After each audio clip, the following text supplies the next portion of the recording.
Mari kita perkatakan 5 arti Pentakosta yang ketiga. Yang pertama, Pentakosta yang ketiga adalah pencurahan Roh Kudus yang dahsyat di zaman ini, melebihi yang terjadi di Azusa Street. Yang kedua, Pentakosta ketiga akan mengakibatkan penuaian jiwa yang terbesar dan terakhir sebelum Tuhan Yesus datang kembali. Yang ketiga, Pentakosta ketiga akan membangkitkan generasi Yeremia, yaitu anak-anak muda yang dipenuhi Roh Kudus, cinta mati-matian terhadap Tuhan Yesus, tidak kompromi terhadap dosa, dan akan bergerak untuk memenangkan jiwa. Yang keempat, Pentakosta ketiga lahir di Indonesia dan bergerak ke bangsa-bangsa. Gerakan ini dari timur ke barat dan akan kembali ke Yerusalem. Yang kelima, Pentakosta ketiga akan memberikan kuasa untuk menyelesaikan amanat agung, dan setelah itu Tuhan Yesus datang kembali. Mazmur 91. Dalam lindungan Allah. Orang yang duduk dalam lindungan yang maha tinggi dan bermalam dalam naungan yang maha kuasa akan berkata kepada Tuhan, tempat perlindunganku dan kubu pertahananku, Allahku yang kupercayai. Sungguh, dialah yang akan melepaskan engkau dari jerat penangkap burung, dari penyakit sampar yang busuk. Dengan kepaknya, ia akan menudungi engkau. Di bawah sayapnya, engkau akan berlindung. Kesetiaannya ialah perisai dan pagar tembok. Engkau tak usah takut terhadap kedahsyatan malam, terhadap panah yang terbang di waktu siang, terhadap penyakit sampar yang berjalan di dalam gelap, terhadap penyakit menular yang mengamuk di waktu petang. Walau 1.000 orang rebah di sisimu, dan 10.000 di sebelah kananmu, tetapi itu tidak akan menimpamu.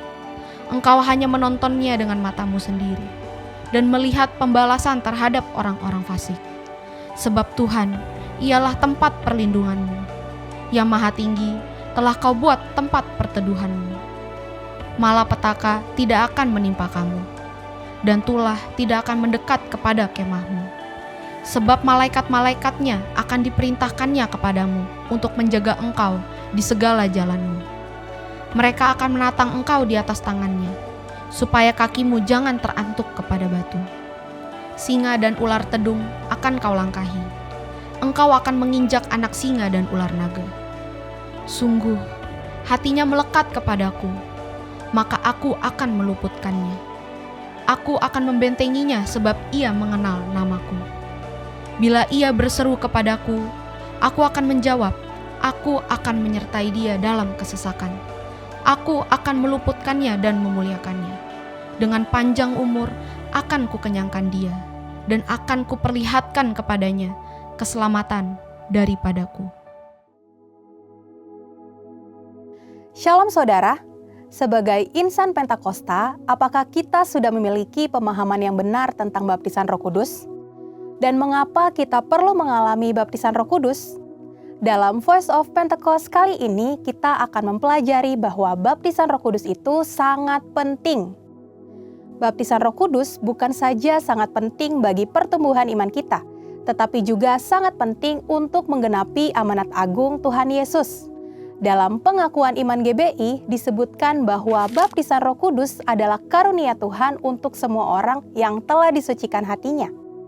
Tanda awal baptisan Roh Kudus adalah berkata-kata dengan bahasa roh sebagaimana diilhamkan oleh Roh Kudus.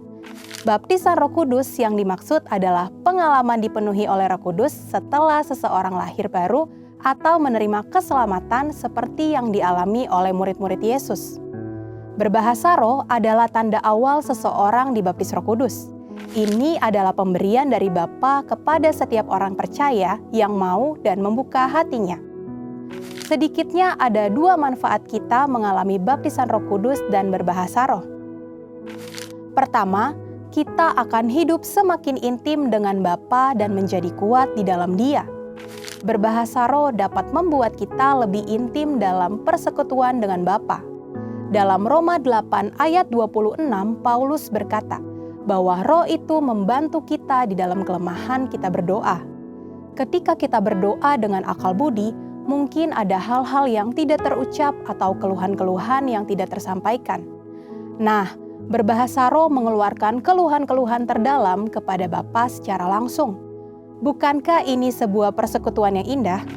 Berbahasa roh juga penting dalam membangun kekuatan rohani kita. 1 Korintus 14 ayat 4 mengatakan, siapa yang berkata-kata dengan bahasa roh, ia membangun dirinya sendiri. Berbahasa roh itu seperti membangun kekuatan rohani dari dalam, membangun iman kita. Kalau iman kita kuat, rohani kita kokoh dari dalam, maka serangan dan tekanan apapun dari luar sanggup kita hadapi. Seperti Paulus yang mengalami banyak tekanan dan penderitaan dalam melayani Tuhan. Dia bisa kuat menghadapi itu semua karena hidupnya yang dipenuhi Roh Kudus, memberikan kekuatan dari dalam untuk terus melayani. Manfaat yang kedua, kita mendapatkan kuasa serta keberanian untuk menginjil dan menyelesaikan amanat agung. Dalam kitab Kisah Para Rasul ada pola yang berulang-ulang terlihat. Orang yang dipenuhi Roh Kudus diberi keberanian untuk menginjil. Kisah Para Rasul pasal 4 mencatat Petrus dalam kepenuhan Roh Kudus bersaksi dengan berani mengenai Yesus di sidang Mahkamah Agama.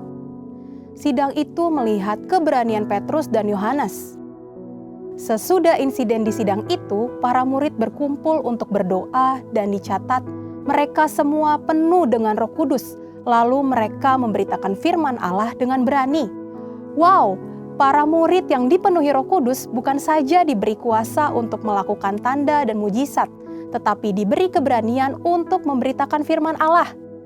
Keberanian dari Roh Kuduslah yang kita perlukan untuk menyelesaikan amanat agung di era Pentakosta ketiga ini. Roh Kudus punya kuasa yang besar dalam hidup kita. Yesus sendiri memberi peringatan keras kepada mereka yang menghujat Roh Kudus. Dalam Matius 12 ayat 32.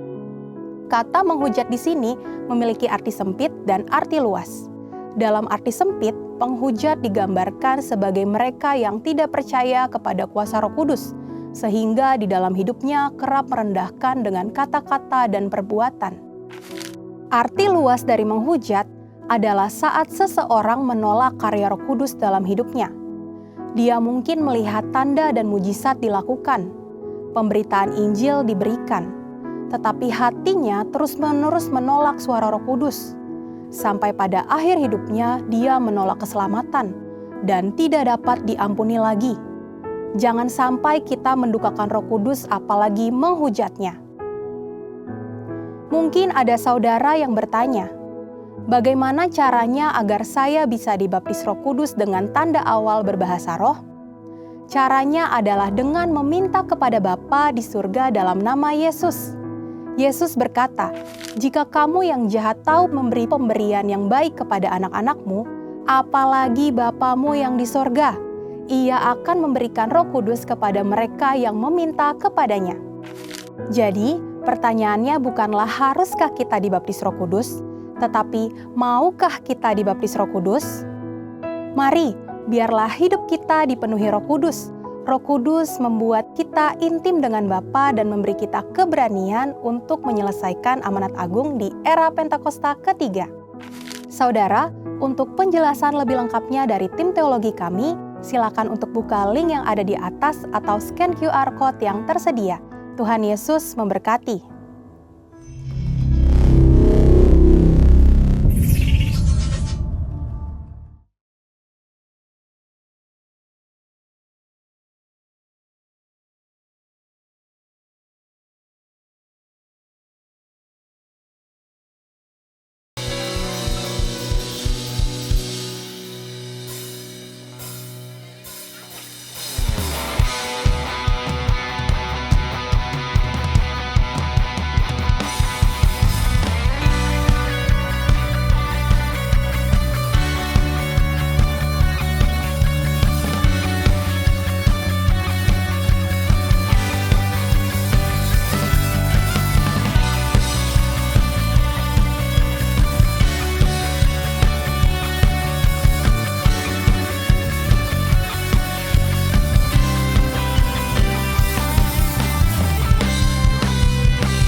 sumber pengharapan kami yang tidak pernah mengecewakan. Terima kasih Tuhan, Engkau Allah yang setia, Bapa yang baik bagi setiap kami.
Bukankah dia luar biasa? Bukankah dia yang terajaib, termulia, teragung, terdahsyat? Segala kuasa tunduk di dalam nama Yesus.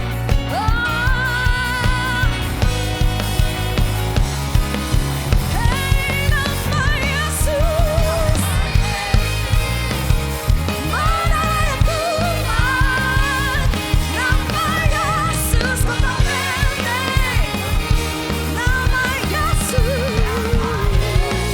yang kalahkan musuh.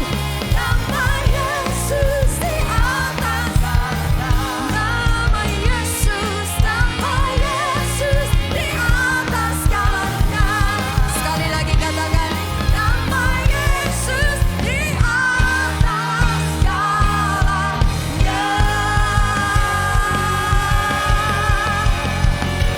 Nama Yesus.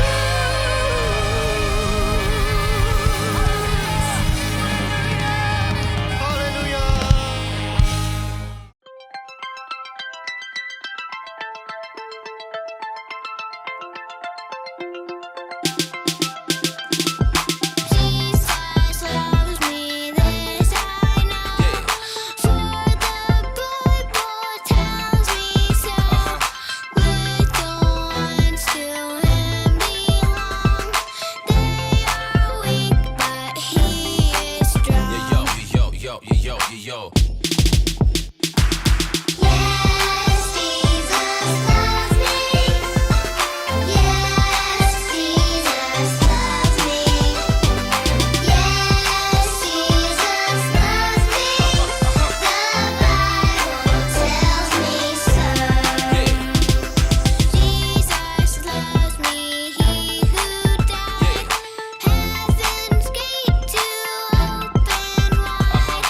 He will wash away my sins. Let His little child come in. Yes,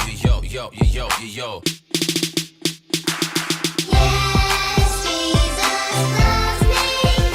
Yes, Jesus loves me. Yes, Jesus loves me. The Bible tells me so.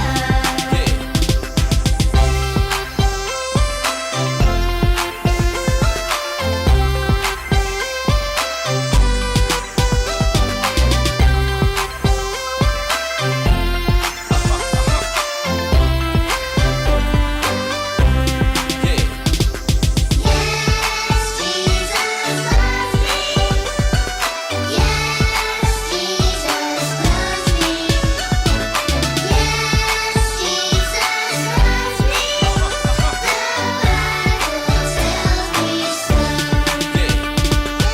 Bible tells me so.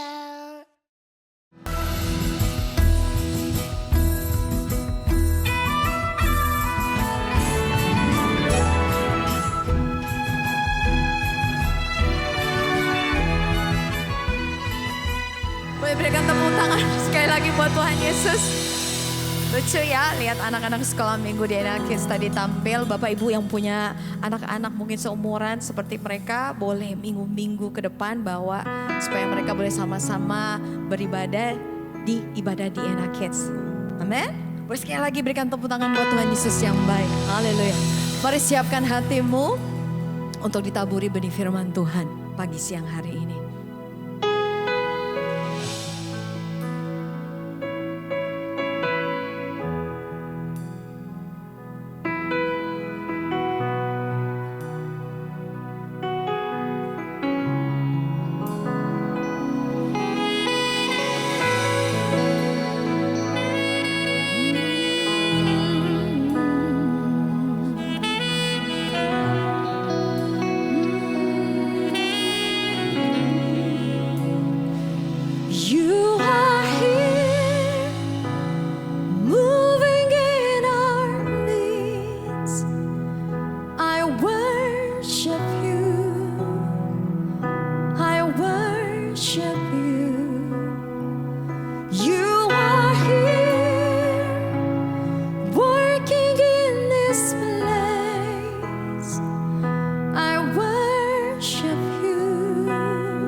kemuliaan-Mu Tuhan. Di dalam kekudusan-Mu kami menyembah. There is, even when I can't see it, You're working. Even when I can't feel it, You're working. You never stop working. You never stop working. Even when I can't see it, You're working. Even when I can't feel it, You're working.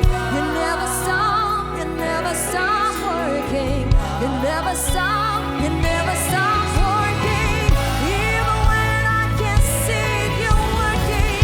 Even when I can't feel it, You're working. 'Cause You never stop. 'Cause You never stop. You never stop.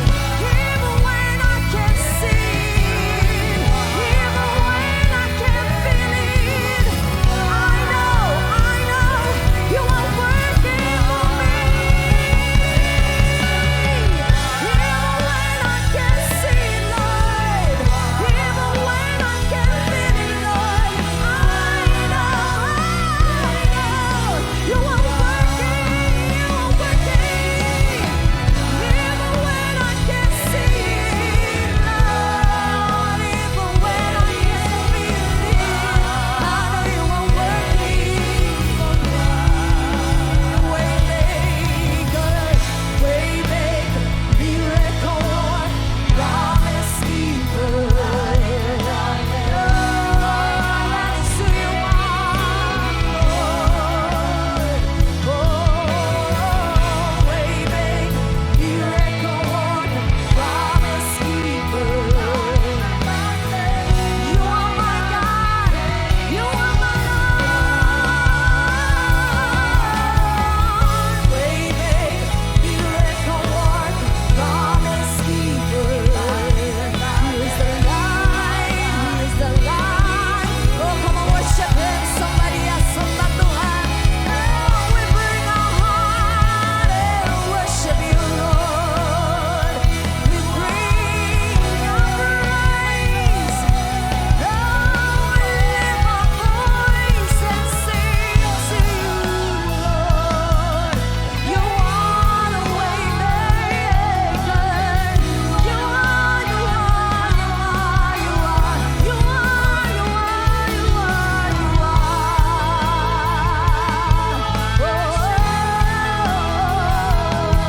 You are our Savior.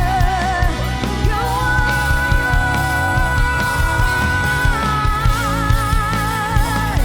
Yes, that is who You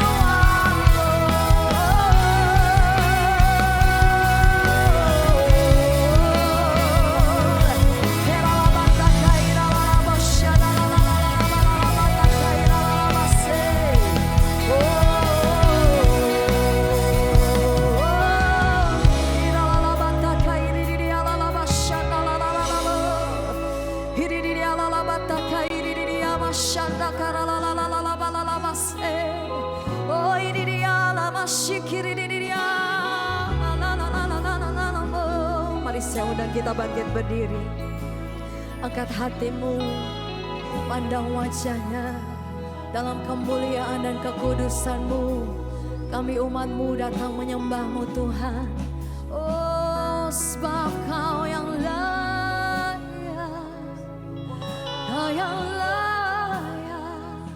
Tuhan Yesus layak. Oh, worthy is Your name, Jesus. You deserve the praise. Worthy is Your name. Worthy is Your name, Jesus.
hanya Engkau yang layak terima segala hormat, kemuliaan, dan pujian selama-lamanya. Terima kasih untuk hadirat-Mu. Terima kasih untuk kasih-Mu yang tercurah bagi setiap kami. Engkau menguatkan anak-anak-Mu yang hadir pada pagi hari ini ya Tuhan. Kau memberikan pengharapan yang baru. Kau akan berbicara dan memberikan jawaban. Terima kasih Tuhan untuk anugerah-Mu, untuk kematian-Mu di kayu salib yang menebus dosa kami sehingga kami boleh dilayakkan menjadi anak-Mu. Terima kasih untuk anugerah terbesar. Itu sebabnya gak ada Allah lain seperti Engkau di dalam hidup kami. Itu sebabnya kami mau katakan hanya Engkau yang layak terima hormat, pujian selama-lamanya. Kami bangga akan Engkau. Terima kasih Tuhan, terima kasih. Engkau menjumpai kami satu persatu dan Engkau akan berbicara. Saat Kau berbicara, Engkau bongkar hati kami. Kau memberikan insight dan pewahyuan bagi setiap kami. Dan mampukan untuk kami menjadi pelaku firman Tuhan. Supaya kehidupan kami boleh bertumbuh dan berbuah. Supaya hidup kami bisa berkontribusi bagi kerajaan Allah.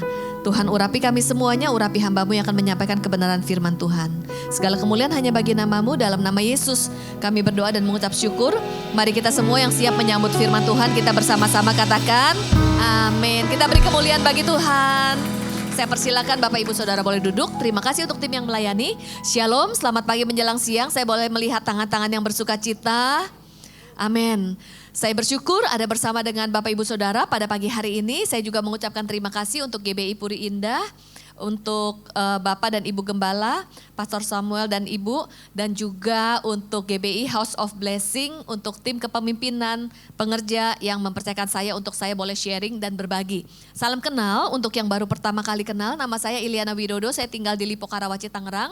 Suami saya Pastor Erwin Widodo menggembalakan di GBI OHCC dan kami dianugerahi 2 orang anak. Nah, topik yang akan saya sharingkan pada pagi hari ini terkait dengan memasuki tahun 2025, kita memasuki tahun penuaian. Kita percaya tuaian jiwa-jiwa terjadi. Namun satu hal, Tuhan rindu setiap kita untuk menjadi penuai, amin. Dan juga visi di GBI Puri ini adalah intergenerasi bisa sama-sama melayani menjadi berkat. Satu keluarga bisa melayani bersama-sama dan menjadi berkat, amin. Dan topik yang akan saya sharingkan mengambil dari Yosua 24 ayat 15. Mari kita membaca ayat ini bersama-sama. 2, 3.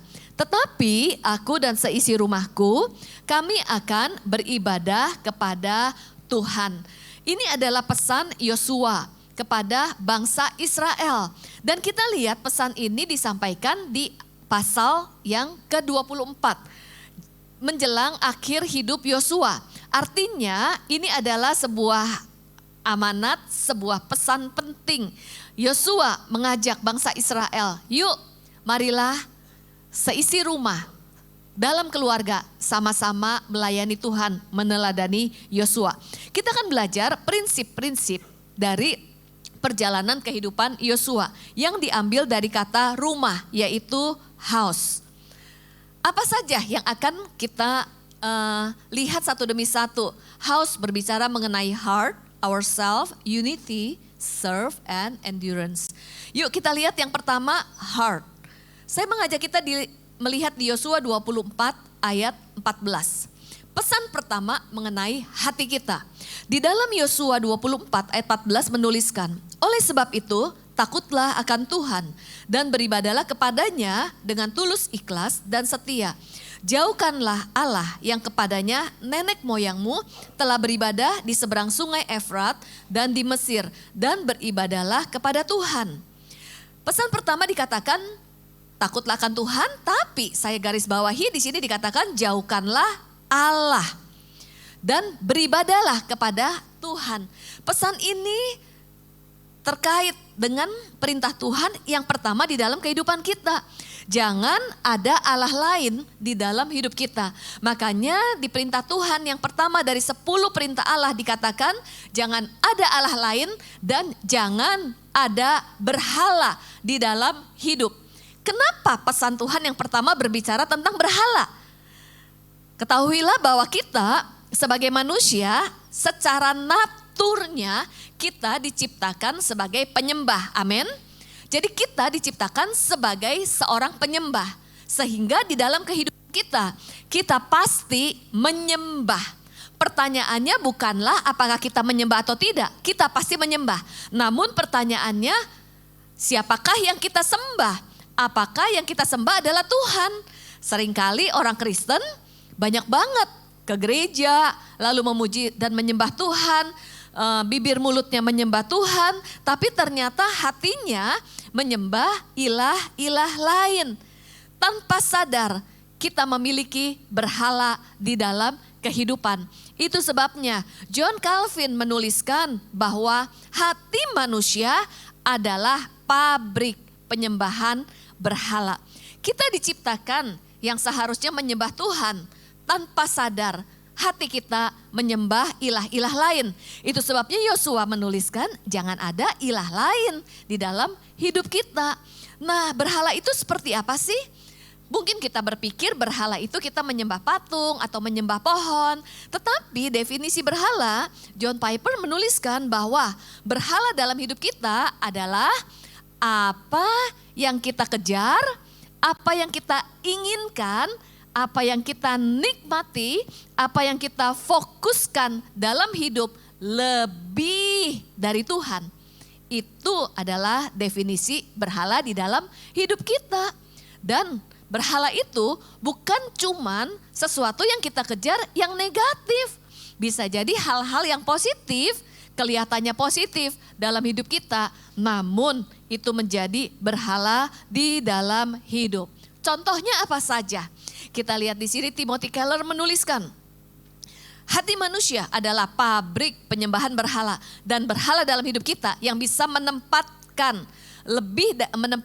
di dalam hati kita lebih daripada Tuhan, yaitu antara lain bisa karir, bisa juga cinta, makanya ada yang bucin, bisa ada materi kepemilikan, bahkan tanpa sadar bisa jadi keluarga, orang yang kita kasihi, itu bisa menjadi berhala dalam hidup kita. Kemana kita menaruh rasa aman, apa yang menjadi pegangan di dalam hidup kita, karir kah, posisi kah, kita lihat contoh-contohnya, uang kah, kenyamanan, bahkan juga controlling, kemudian pekerjaan, itu bisa menjadi berhala di dalam hidup kita. Nah, kita mau lihat, check up, apa saja indikator berhala di dalam hidup kita. Kita lihat yuk, ciri-ciri bahwa hal itu merupakan berhala dalam hidup. Pertanyaan yang pertama, kegiatan apa yang saya cari untuk mendatangkan kesenangan dan sulit untuk dilepaskan? Apa-apa yang sulit untuk dilepaskan di dalam hidup kita, itu indikator bahwa itu merupakan berhala. Bahkan kecanduan-kecanduan di dalam hidup kita yang gak bisa kita lepaskan. Ataupun dosa yang kita gak bisa lepaskan itu adalah berhala dalam hidup kita. Ataupun juga mungkin pekerjaan. Bahkan ketika kita mengejar pekerjaan, buka toko, itu menggeser ibadah kita, menggeser relasi kita dengan Tuhan, itu adalah indikator berhala dalam hidup. Lalu pertanyaan kedua, apa yang hampir selalu muncul di pikiran saya? Menarik fokus. Coba nih, kalau bangun tidur, apa yang kita cari pertama kali? Apa yang dicari pertama kali bangun tidur? Wow, terima kasih untuk kejujurannya, handphone. Lalu coba kita pikirkan, sepanjang hari ketika kita bangun tidur sampai malam, apa yang jadi fokus pikiran kita? Jangan-jangan itu berhala. Bisa jadi kita pikirinnya pekerjaan, atau yang dipikirin anak, atau yang dipikirin pacar terus-menerus yang menarik fokus kita. Itu indikator berhala di dalam hidup. Lalu pertanyaan ketiga, di area mana saya menghabiskan uang paling banyak? Nah, mulai check up ya, menghabiskan uang paling banyak di mana? Ada yang menghabiskan uang paling banyak di pakaian, berarti berhalanya adalah penampilan. Kemudian ada yang menghabiskan uang paling banyak mungkin di sepatu kah, lalu di tas kah, ataupun menghabiskan uang paling banyak di handphone kah, mobil kah, dan sebagainya. Coba kita cek, apa yang menghabiskan uang paling banyak? Yang membuat kita belanja terus menerus, kecantikan kah dan sebagainya, itu bisa jadi berhala di dalam hidup kita. Rasanya nggak bisa banget.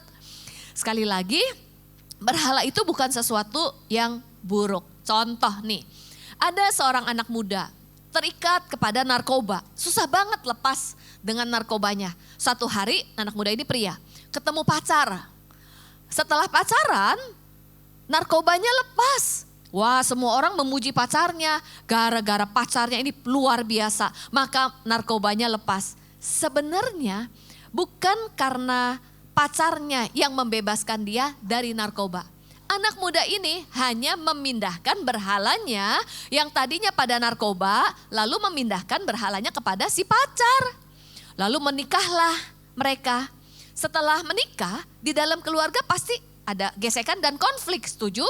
Di dalam keluarga pasti ada permasalahan karena menaruh jangkar hidupnya kepada berhala yang tadinya narkoba, lalu pacarnya.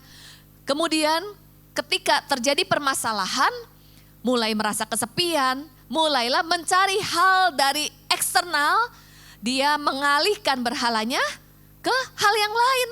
Perselingkuhankah? Mungkin menyibukkan diri di dalam pekerjaan. Jadi seringkali tanpa sadar kita bukan menjangkarkan hidup kita kepada Tuhan, tetapi kepada hal-hal eksternal di dalam hidup kita. Gak heran, udah punya pasangan, baik, cantik, ganteng. Tapi kenapa masih seringkali terjadi perselingkuhan? Karena ternyata bukan menaruh dan fokus hidup kita kepada Tuhan, tapi mencari hal-hal eksternal yang menjadi pusat di dalam hidup kita. Kemudian apalagi ciri-ciri berhala? Nah ini dia, bagaimana kita berespon kepada doa yang tidak dijawab. Kita ini pasti kan punya permohonan doa, betul ya? Ada pokok-pokok doa. Lalu ketika kita berdoa, ketika jawaban Tuhan berbeda dengan yang kita inginkan, bisa jadi jawaban doa yang kita kejar itu merupakan berhala dalam hidup kita. Dan kita jadi memaksakan kehendak kita kepada Tuhan. Bukankah kalau fokus kita kepada Tuhan, kita bisa surrender dan kita bisa mempercayakan hidup kita dan masa depan kita kepada Tuhan, bukan memaksakan jawaban. Lalu juga indikator berhala adalah apa yang memicu emosi saya menjadi tidak terkendali. Kenapa kita jadi mudah marah, overreaction? Biasanya itu indikator berhala di dalam hidup kita terusik. Contoh misalnya di dalam pekerjaan. Bekerja itu boleh gak sukses? Ingin sukses boleh gak? Boleh banget. Tetapi beda loh kalau kesuksesan itu menjadi fokus dan berhala. Kalau misalnya kita bekerja supaya sukses, supaya diakui, supaya populer, supaya dihargai, berarti kan kita mengejar penghargaan dari luar untuk mengisi kepuasan hati kita. Pekerjaan dan kesuksesan menjadi berhala. Lalu apa dampaknya? Setiap berhala menimbulkan konsekuensi. Jadi kita bekerja, mengejar, tapi ada konsekuensinya. Jadi gak balance hidupnya, melupakan waktu bersama dengan keluarga. Lupa istirahat, lupa menjaga kesehatan karena pekerjaan menjadi fokus lebih dari yang lain. Ini konsekuensinya. Kemudian juga kita mengejar kesuksesan untuk popularitas kita, untuk penghargaan kita. Makanya ketika ada yang kita anggap saingan kah, lalu ada yang membuat kita insecure, kita jadi cemas, mulai bereaksi dan mengambil keputusan yang mungkin tidak berintegritas, melanggar firman Tuhan. Karena apa? Menempatkan karir, tujuan hidup kita lebih daripada Tuhan. Berbeda dengan kita bekerja, mengejar kesuksesan gak salah. Tetapi karena kita menyadari bahwa hidup ini adalah anugerah, dan kita mau memberikan yang terbaik bagi Tuhan. Karena kita sadar hidup adalah anugerah. Fokusnya adalah kepada Tuhan. Itu sebabnya kita cek hati kita. Apakah kita menjadikan Tuhan sebagai yang nomor satu di dalam hidup kita. Yang pertama adalah heart. Yang kedua adalah ourself. Ourself ini ada pertanyaan buat setiap kita. Apakah kita punya cara pandang yang sama terhadap diri kita, sama seperti Tuhan melihat diri kita? Belum tentu loh cara pandang kita kepada diri kita sama seperti Tuhan melihat diri kita. Yuk kita lihat dari kisah Yosua bersama dengan para pengintai yang diutus untuk mengintai tanah Kanaan. Mereka memiliki respon dan reaksi yang berbeda. Dari kitab Bilangan 13 dan Bilangan 14. Coba, setelah mereka diutus untuk mengintai tanah Kanaan, lalu sebagian besar dari pengintai kembali dan mereka berbicara apa? Saya bacakan ya. Di sini mereka mengatakan juga mereka menyampaikan kepada orang Israel kabar busuk tentang negeri yang diintai mereka dengan berkata, negeri yang kami lalui untuk diintai adalah suatu negeri yang memakan penduduknya. Dan semua orang yang kami lihat di sana adalah orang-orang yang tinggi-tinggi perawakannya, juga kami lihat di sana orang-orang raksasa. Nah, kita lihat bagaimana mereka melihat dirinya. Dan kami lihat diri kami seperti apa? Belalang. Kami seperti belalang. Demikian juga mereka terhadap kami. Jadi para pengintai itu melihat dirinya kami seperti belalang. Tapi kita lihat Yosua, apa katanya?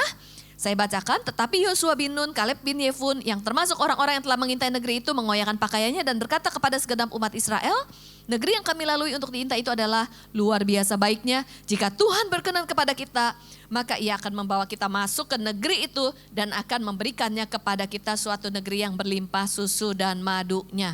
Pertanyaannya, ketika kita melihat diri kita, seperti apa? Contohnya, saya bawa cermin, lalu waktu saya melihat diri saya di cermin, apakah saya sama seperti cara Tuhan memandang diri saya? Apakah saya melihat diri saya sama seperti apa kata firman Tuhan? Apa sih kata firman Tuhan? Kata firman Tuhan tentang diri kita. Ili, kamu berharga, kamu mulia, kamu dikasihi, kamu punya potensi, kamu punya tujuan. Tuhan menyertai kamu. Itu kata firman Tuhan. Tapi seringkali waktu kita melihat diri kita, apa yang kita lihat? Aduh jelek banget sih, pesek banget. Kamu tuh gak ada gunanya. Lihat kamu gak punya tujuan hidup. Kamu memang anak yang bermasalah. Kamu memang pribadi yang gak disayang. Bener juga kata temen, tuh kan apa kata orang itu. Kamu memang gak punya tujuan, kamu memang gak guna. Kalau kita punya pandangan yang negatif tentang diri kita, maka kehidupan kita menjadi negatif. Tahukah apa pandangan Tuhan terhadap kita dan seberapa berharganya kita di mata Tuhan? Mari kita lihat di Mazmur 139. Saya membacakan ayat ini. Sebab engkaulah yang membentuk buah pinggangku, menenun aku dalam kandungan ibuku. Aku berkata kepadamu bahwa kejadianku dahsyat dan ajaib. Ajaib apa yang kau buat? Kita ini buatan tangan Tuhan. Ketika Tuhan menciptakan dunia, Tuhan berfirman, jadilah terang, maka terang itu jadi. Tapi ketika Tuhan menciptakan manusia, Tuhan tidak berfirman loh. Tuhan menciptakan manusia dengan menenunnya, membentuk dengan tangan Tuhan. Pekerjaan menenun itu pekerjaan yang hati-hati. Jadi ketika Tuhan menenun kita, mata, hati, dan pikiran Tuhan tertuju kepada diri kita. Amin. Tapi seringkali yang kita pikirkan, apa kata orang lain, bukan apa kata Tuhan. Mungkin orang lain bisa membuli kita, berkata negatif tentang kita, menjelekkan kita, merendahkan kita, bilang kita gak ada gunanya, bilang kita gak punya masa depan. Tapi yuk kita fokus kepada apa kata Tuhan tentang diri kita. Amin. Lalu seberapa berharganya nilai diri kita? Kita ini manusia yang ada di dalam dosa. Saya bawa ini emas. Oke, saya bawa emas. Ini emas asli nih. Waktu saya bilang saya mau kasih emas ini gratis. Siapa yang mau? Oke, siapa yang mau?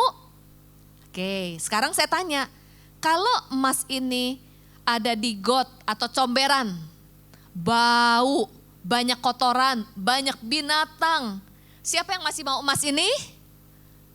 Siapa yang masih mau? Kenapa? Karena tetap berharga. Bukankah kita ini manusia yang ada di dalam lumpur dosa, penuh dengan dosa, namun saking berharganya kita, Yesus rela mati di kayu salib untuk mengangkat kita menjadi anaknya karena kita sangat berharga, amin. Lalu ketika Tuhan menebus kita, Tuhan menukarnya dengan darah Kristus di kayu salib. Artinya apa?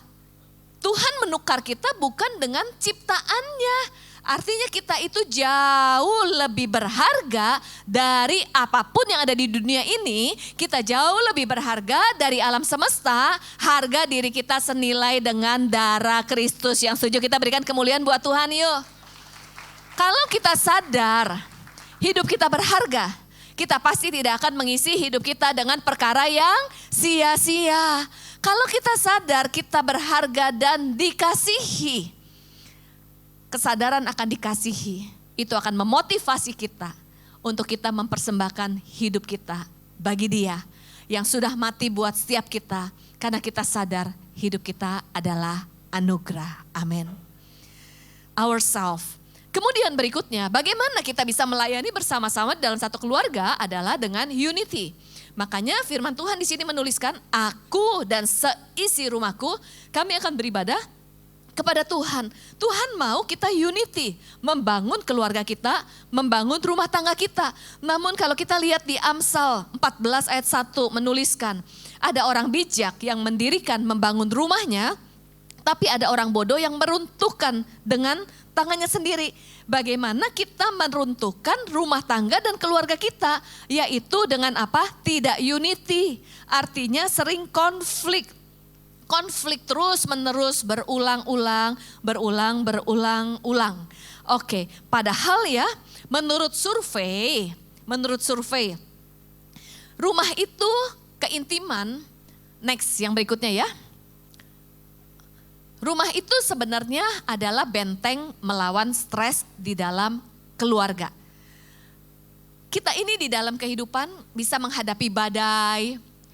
Ketika menghadapi badai, pasti kita cari tempat berteduh, betul? Kalau misalnya anak-anak di luar dibully, kemudian kita yang bekerja mengalami pergumulan. Tapi kalau pulang ke rumah, kita sama-sama dipeluk, sama-sama mendoakan, pulih enggak?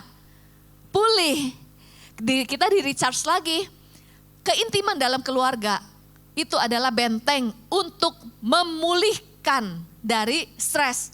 Tapi pertanyaannya seringkali justru keluarga menjadi sumber stres. Boleh mundur? Keluarga menjadi sumber stres, penuh dengan konflik. Nah, kenapa kita bisa konflik? Kita perlu memahami kalau di dalam keluarga kita berulang-ulang konflik, itu sebenarnya kita perlu explore diri kita.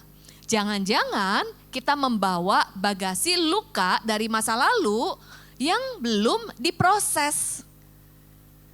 Ini saya bawa botol aqua, ibaratnya ini bagasi emosi di dalam diri kita. Setiap kita punya bagasi emosi.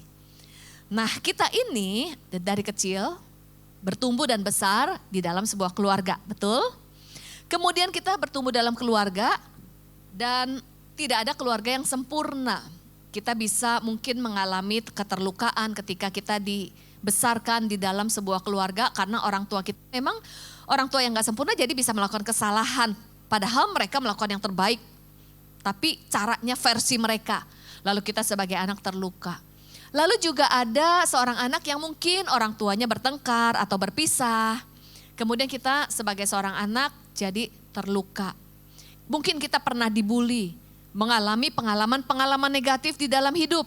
Jadi kita bisa kecewa, marah, dan terluka.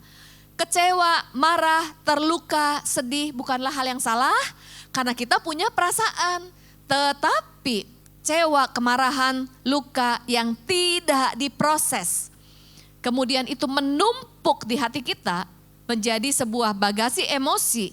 Selama ini tidak diproses, dan sepanjang hidup kita, kita terus membawa bagasi emosi di dalam kehidupan kita. Dan orang yang terluka di dalam hidupnya, di dalam relasi, akan melukai orang lain dan sulit unity. Kemudian kebanyakan luka masa lalu yang tidak diproses luka itu menumpuk. Manifestasi terbesar dari luka emosi adalah konflik dengan pasangan dan anak-anak. Kemudian suami istri konflik, anak-anak yang besar dalam keluarga yang konflik, itu juga akan terluka lagi. Kemudian kalau tidak dipulihkan, maka akan membawa bagasi luka emosi sampai dewasa, kemudian menikah, nanti ada masalah lagi dalam keluarga. Jadi luka ini mulai dari kita, kalau tidak diproses, itu akan berdampak kepada generasi berikutnya. Itu sebabnya mulai dari kita pulih, maka akan berdampak kepada generasi berikutnya. Jadi bagaimana supaya kita bisa unity, mau gak mau kita harus melepaskan pengampunan dan berdamai dengan masa lalu. Kalau kita mengampuni masa lalu, ketika kita membangun keluarga hari ini, kita akan membangun keluarga yang kuat. Karena apa? Setiap perkataan, perlakuan, perilaku bersumber dari hati dan sulit unity. Yuk, marilah kita menjadi pribadi yang mengampuni. Bagaimana kita bisa mengampuni? Karena kita sadar kita sudah diampuni oleh Tuhan. Maka kita bisa membangun unity. Berikutnya, as serve. Nah, di sini dikatakan Yosua, aku dan seisi rumahku melayani Tuhan. Seseorang yang sadar bahwa dia sudah mendapatkan yang terbaik dari Tuhan, dia akan rindu untuk melayani Tuhan. Pertanyaan buat setiap kita, apa sih tujuan hidup kita? Jadi di dalam kehidupan ada 3 level tujuan hidup manusia. Kita ini ada di level yang mana? Ada yang level tujuan hidupnya adalah pleasant life, yaitu di dalam hidup akan merasa bahagia kalau mendapatkan sesuatu yang diinginkan. Jadi yang dikejar adalah keinginan-keinginan pribadi. Kalau tujuan hidup kita hanya ingin mendapatkan yang kita mau, tanpa sadar kita menjadikan Tuhan tempat untuk meminta-minta. Dan berapa banyak orang Kristen, 1000 kebaikan Tuhan mudah kita lupakan hanya karena satu doa yang belum dijawab atau satu ujian yang Tuhan izinkan datang dalam hidup kita. Karena tujuan hidup kita hanya ingin mendapatkan yang saya mau. Lalu ada tujuan hidup yang kedua, yaitu good life. Mengejar identitas diri, popularitas, status, penghargaan. Salah enggak? Enggak ada yang salah sih. Tapi apakah level tujuan hidup kita di situ saja? Dan menurut survei ada 2 sumber kebahagiaan manusia. Yang pertama, manusia itu akan bahagia kalau mendapatkan apa yang dia mau. Akan bahagia. Oke, masih yang tadi ya. Oke, mendapatkan yang dia mau. Nah, ketika kita mendapatkan yang kita mau, benar gak bahagia? Benar. Tapi ini kan sumber kebahagiaannya eksternal.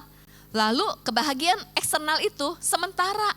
Nanti kita kebahagiaannya hilang lagi. Kita cari lagi sumber kebahagiaan dari luar. Dan hati manusia tuh gak pernah puas. Namun ada sumber kebahagiaan berikutnya dari internal. Yaitu apa? Kita bisa merasakan sukacita, fulfillment ketika kita menyadari hidup kita berharga dan kita juga menyadari tujuan Tuhan dalam hidup kita. Level tujuan hidup yang ketiga adalah meaningful life. Dengan segala keberadaan kita, kita menjadi berkat bagi sesama. Tujuan hidup kita bukan aku, dan aku lagi. Dan tahukah ketika kita membangun keluarga, dampak kehidupan kita bukan cuma berdampak hari ini, tapi bisa berdampak kepada generasi-generasi berikutnya. Yuk boleh lihat pohon keluarga. Saya mau memberikan 2 pohon keluarga. Di sini ada pohon keluarga dari Jonathan Edwards dan yang kedua dari Max Jukes. Ternyata ketika kita menikah membangun keluarga itu berdampak loh. Kita lihat siapakah Jonathan Edwards dan siapakah Max Jukes. Jonathan Edwards adalah orang yang takut akan Tuhan, menikah dengan wanita saleh. Max Jukes adalah ateis, menikah dengan wanita kafir. Dan kita lihat keturunannya. Next, boleh kita lihat? Wow, keturunan Jonathan Edwards menjadi berkat.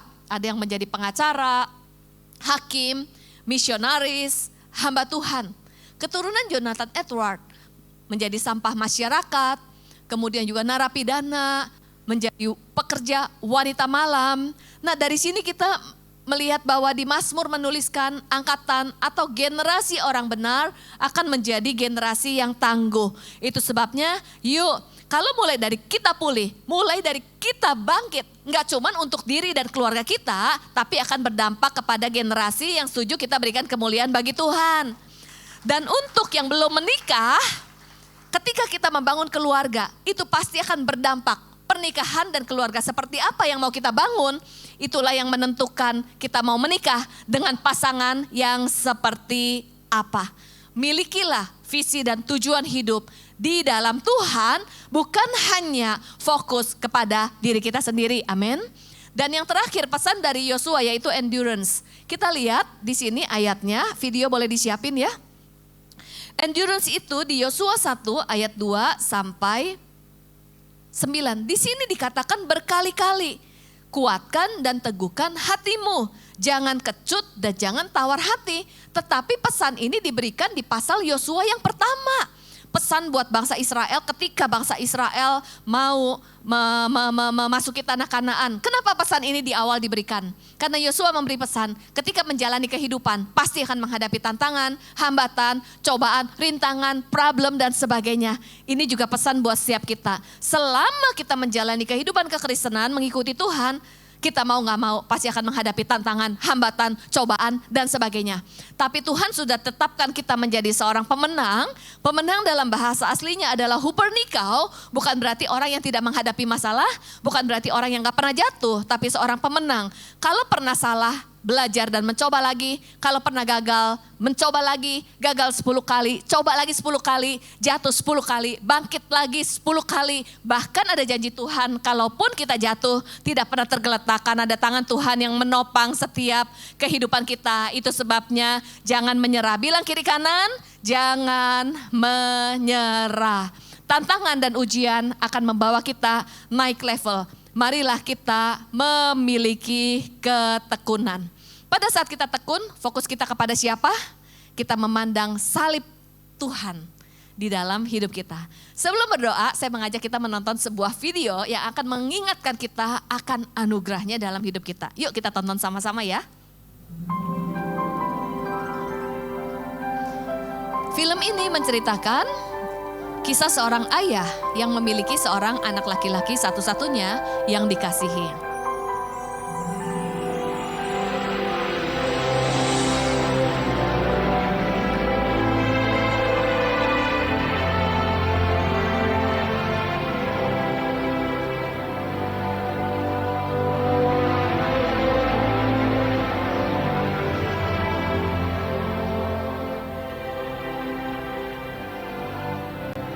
Ayah ini bekerja sebagai penjaga pintu kereta api. Jadi kalau ada kereta api ingin melintasi sebuah jembatan, jembatan itu ditutup supaya kereta api bisa melintas dengan baik. Jadi dibuka dan ditutup.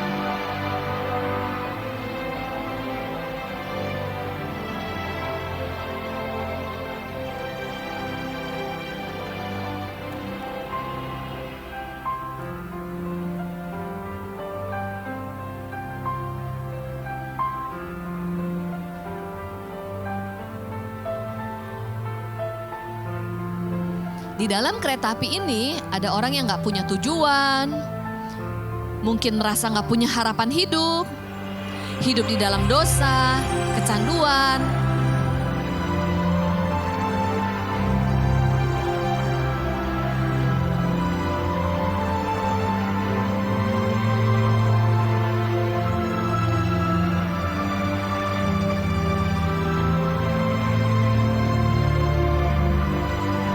Satu hari ketika sang anak melihat kereta api itu melintas, tapi jembatannya belum ditutup, pintu jembatannya belum ditutup, anak ini berusaha mengingatkan papanya.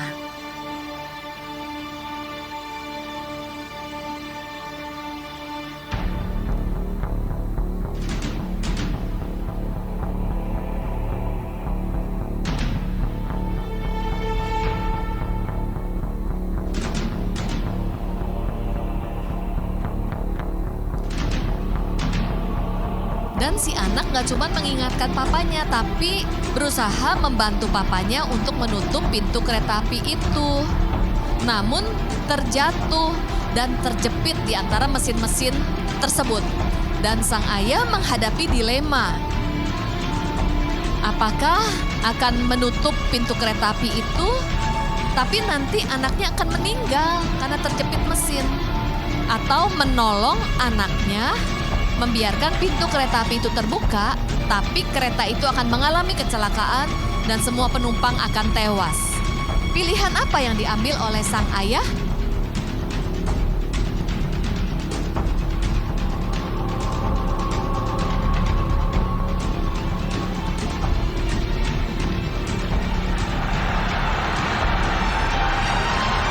Dan sang ayah mengambil keputusan untuk mengorbankan anak satu-satunya yang dikasihi untuk menyelamatkan semua penumpang yang ada di kereta tersebut. Bukankah kita adalah orang-orang yang ada di dalam kereta api itu? Kita yang gak punya tujuan hidup, kita yang berdosa, jatuh bangun di dalam dosa. Tapi karena begitu besar kasih Allah bagi setiap kita, maka Allah Bapa di sorga mengaruniakan Tuhan Yesus Kristus yang dikasihi untuk mati di kayu salib. Dengan kematiannya di kayu salib menebus dosa setiap kita, supaya kita yang percaya kepadanya beroleh hidup yang kekal. Kita yang sudah menerima anugerah, dikasihi, tapi masih ada banyak orang di dalam kereta itu. Masih ada banyak orang yang tidak mendengar kasih Kristus. Saya menantang Bapak Ibu Saudara, kita yang sudah mengalami anugerah Tuhan, marilah kita memiliki hidup yang meaningful life. Dengan segala keberadaan kita menjadi berkat bagi sesama. Yang setuju kita berikan kemuliaan bagi Tuhan, dan saya mengundang Bapak Ibu Saudara untuk bangkit berdiri. Kita mau naikkan pujian ini, tapi dari hati yang terdalam, sebagai penyembahan hidup kita, karena Dia yang layak disembah.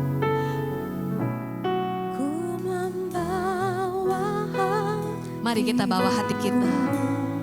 Yesus sudah terlebih dulu memberi persembahan hidupnya bagi kita.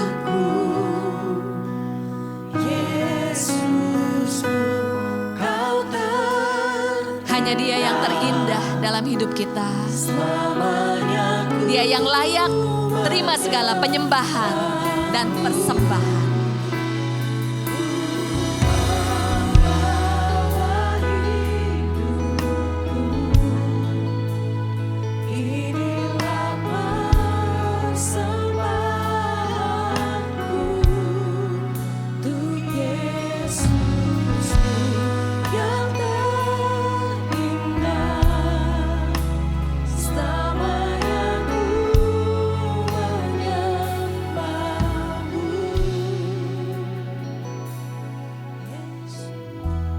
Kita ambil waktu, pandang salibnya, pandang anugerahnya.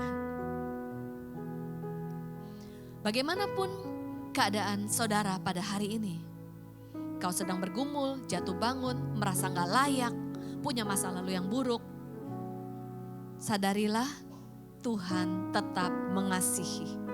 Kasih Tuhan tidak pernah berkurang dalam hidup kita, karena kita berharga. Mari datang kepadanya, bawa hidup kita. Mungkin ada di antara kita yang Tuhan ingatkan, kita punya luka, kebencian, tanpa sadar membawa bagasi emosi luka dalam hidup kita, sehingga hari ini kita sering mengalami konflik dengan orang-orang yang kita kasihi. Tuhan ingatkan hari ini, ampunilah mereka yang pernah melukai dan menyakiti, supaya kehidupan kita dimerdekakan dan relasi dipulihkan. Untuk yang datang bersama suami istri boleh bergandengan tangan. Suami istri juga saling mengampuni.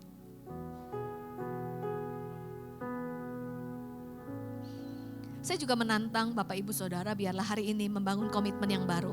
Kalaupun menghadapi tantangan, jangan menyerah. Tuhan bersama dengan kita. Tuhan tidak pernah meninggalkan. Yuk, dengan kesadaran akan kasih dan pengorbanannya, kita juga memberikan hidup kita yang terbaik untuk berkontribusi bagi kerajaan Allah. Memiliki hidup yang meaningful life. Ucapkan syukur kepada Tuhan karena kasih-Nya, karena anugerah-Nya. Terima kasih Tuhan, terima kasih. Terima kasih. Terima kasih, nikmati kasih-Nya. Kuatkan setiap kami, teguhkan setiap kami dengan panggilan-Mu ya Tuhan. Satukan kami dengan kasih-Mu. Segala kemuliaan hanya bagi nama-Mu. Dalam nama Yesus kami berdoa dan mengucap syukur. Sekali lagi katakan, ku membawa hatiku.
Mari berikan tepuk tangan buat Tuhan Yesus.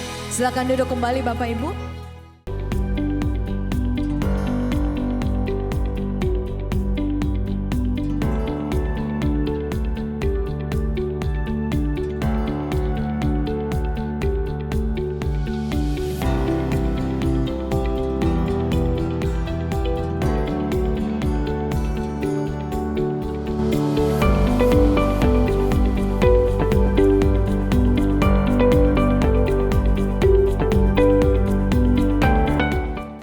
Hai Church, berikut adalah pengumuman kegiatan Puri Intergen Church minggu ini.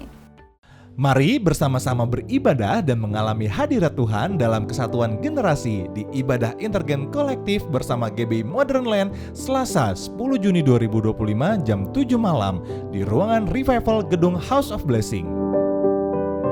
Hai wanita-wanitanya Tuhan, mari datang dalam ibadah Women in Christ Kamis 12 Juni 2025 yang akan dilayani oleh Pastor Billy Lantang di GB Puri Indah Mall Basement G4 Zona Merah. Kami kembali mengadakan Bible Study. Kali ini tema yang akan kami kupas adalah tentang keselamatan. Bible Study ini akan dilakukan dengan 4 sesi pertemuan melalui Zoom Meeting online dengan sisa 2 pertemuan ke depan. Pada 25 Juni 2025 kita akan belajar bersama PDM Dr. Benicio Warjaya dan sesi terakhir pada 9 Juli 2025 dengan pembicara PDP Willy Pandi. Bagi saudara yang ingin mengikuti dapat join pada pukul 7 malam melalui Zoom Meeting dengan ID dan password yang tertera di layar. Mari perlengkapkan diri saudara dengan Bible Study ini.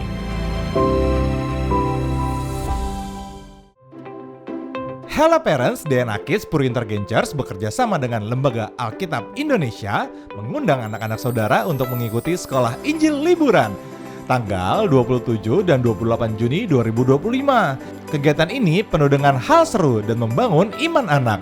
Anak-anak akan belajar firman Tuhan, bermain game seru, berkunjung ke Museum Alkitab dan mengikuti kuis Alkitab dengan hadiah menarik. Terdapat 2 rangkaian acara. Pada 27 Juni 2025, acara gathering bersama untuk anak-anak kelas 1 sampai 6 SD.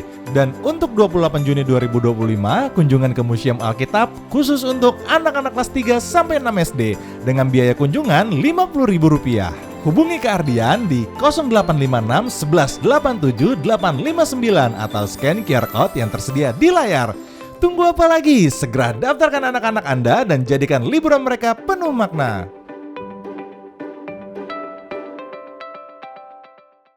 Hai Church, kami dari komunitas Women of Wisdom Puri Intergen Church mengundang pasangan-pasangan muda untuk hadir di acara spesial Marriage Couple Camp 2025. Buat kalian yang usia pernikahannya di bawah 25 tahun, jangan lewatkan kesempatan ini karena kita akan belajar bersama, sekaligus diperlengkapi dan berfellowship bersama pasangan-pasangan lainnya. Dengan tema Stronger Together, kita akan membahas pentingnya keterbukaan dalam komunikasi dan bagaimana membangun kesatuan hati sebagai suami istri. Yang gak kalah penting, kita akan dilayani oleh narasumber yang luar biasa, oleh Pastor Dudung Hadi dan istrinya Pastor Hana dari City Light Community Church Bandung. Mereka selain akan membagikan kebenaran firman Tuhan, juga akan membagikan kesaksian kehidupan pernikahan mereka.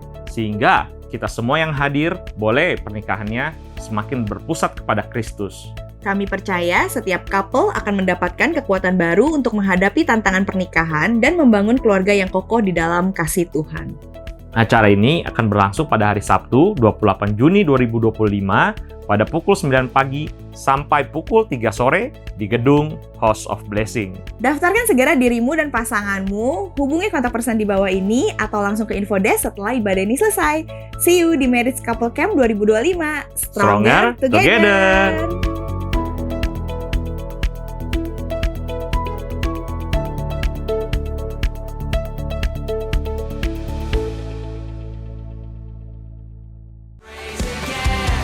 Puri Intergencers mengajak saudara untuk ikut dalam konser yang sangat luar biasa, Planet Shakers Abundance Tour 2025 bersama Pastor Russell Evans di SICC Sentul, Bogor pada Jumat 4 Juli 2025.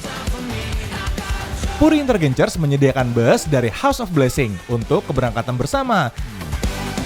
Tiket hanya Rp150.000. Dapatkan tiket Anda sekarang juga melalui Zakaria di nomor 0823 0735 8074. Tiket terbatas, jangan sampai ketinggalan. God bless you. Demikian pengumuman minggu ini. Jangan lupa follow social media kami untuk mendapatkan informasi terbaru. See you next week. God bless you.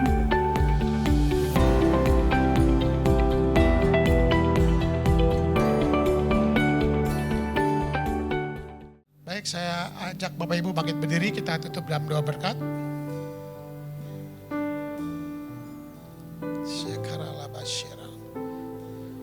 Bapak Ibu, saudara-saudari kekasih-kekasih Tuhan, pulanglah, terimalah berkat yang berlimpah dari Allah Bapa di surga. Tuhan memberkati segala kesehatanmu, Tuhan memberkati segala pekerjaanmu, Tuhan memberkati segala studimu. Dalam kemanapun engkau melangkah, sadarlah bahwa Tuhan selalu menyertai engkau. Tuhan akan bukakan pintu-pintu dan jalan-jalan bagimu. Dan apa yang kau lakukan Tuhan buat berhasil. Cinta kasih dari Tuhan kita Yesus Kristus beserta persekutuan yang erat dengan Allah Roh Kudus, mulai dari hari ini sampai selama-lamanya. Kita semua yang percaya dan diberkati katakan amin. Terima kasih. Happy Sunday.